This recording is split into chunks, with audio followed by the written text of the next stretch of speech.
Hey everyone, welcome back to Unlocktherapy. Today, we're diving into a popular question, how to unlock an Android device using the emergency call feature. Let's break it down.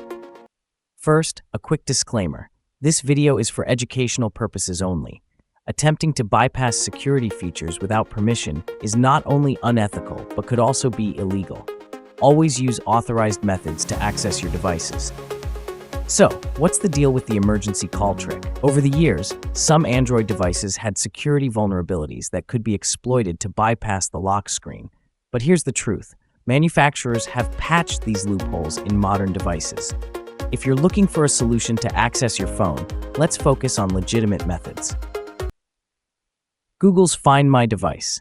Visit Google's Find My Device. Sign in with your Google account, select your device, and use the Erase Device option to reset and unlock it. After entering the wrong credentials multiple times, some devices show a Forgot Password option. Tap it and use your Google account to reset.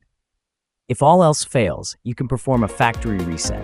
Be cautious, this will erase all your data. Boot into recovery mode by pressing specific buttons, usually power volume down. Then select Wipe Data Factory Reset.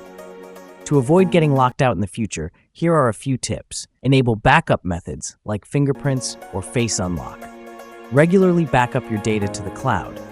Keep your Google account credentials updated. And that's it for today. For more detailed information, you can visit our website, unlocktherapy.net. Remember, security features are there to protect your data.